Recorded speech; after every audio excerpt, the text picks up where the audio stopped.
ఇప్పుడే జీ5 app download చేయండి. చూడండి మీ ఫేవరెట్ టీవీ షోస్ ఎప్పుడైనా ఎక్కడైనా. మీ ఇద్దరి పెళ్లి ముగిసిపోయింది కౌశికి. నువ్వు ఒప్పుకున్నా ఒప్పుకోకపోయినా ఇదే నిజం. మీరిద్దరూ కలిసి ఉండడం వల్ల ఒకరినొకరు బాధ పెట్టుకోవడం తప్ప ఇంకేం ఉండదు. మా అక్క బావల ప్రేమ గురించి కానీ పెళ్లి గురించి కానీ మాట్లాడే అధికారం నీకు లేదు దివ్యాంక. వాళ్ల మధ్య ప్రేమ ఉందో లేదో చెప్పడానికి నువ్వెవరు? అరే, మీ బావ మీ అక్కను వదిలి నా దగ్గరకొస్తే నేనేదో తప్పు చేశాను అన్నట్టు అలా మాట్లాడుతున్నావేంటి?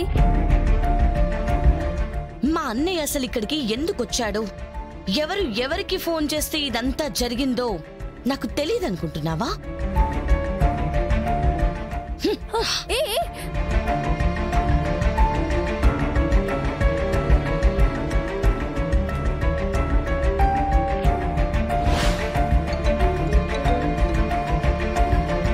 హలో దివ్యాంక, మన ప్లాన్ సక్సెస్ అయిందా?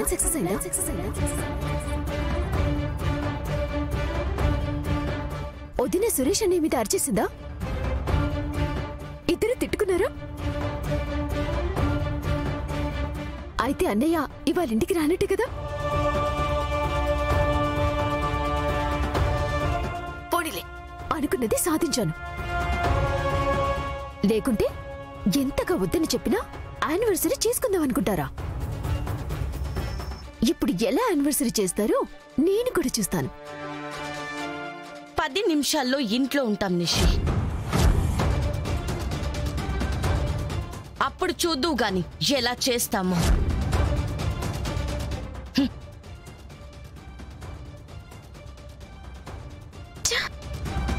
ఇది వదిన జరిగింది. ఇప్పటికీ మీకిందులో అన్నయ్య తప్పుందనుకుంటే మనం ఇప్పుడే ఇంటికి వెళ్ళిపోదాం.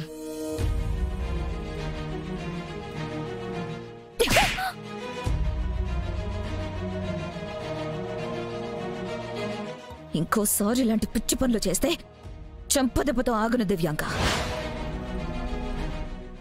సురేష్, ఏం చెప్ప కౌశికి, ఇందులో నీ తప్పేం లేదు. నీ ప్లేస్లో ఎవరున్నా ఇలానే అనుకుంటారు, ఇలానే మాట్లాడతారు. ఈసారి మన పెళ్లిలో నిన్ను ఓడిపోనివ్వను కౌశికి.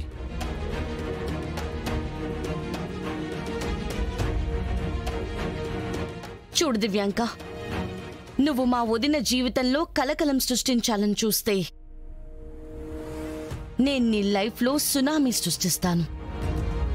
అది ఎలా ఉంటుందో, ఎంత భయంకరంగా ఉంటుందో నీకు బాగా తెలుసు.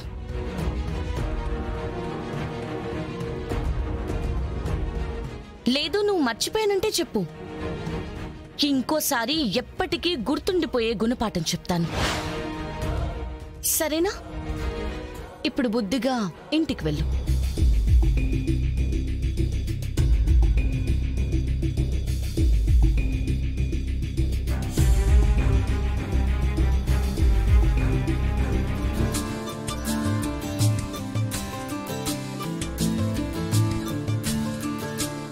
ఈరోజు మీ పెళ్లి రోజు దినా. మీరెప్పుడు ఇలాగే హ్యాపీగా ఉండాలి. Happy wedding anniversary.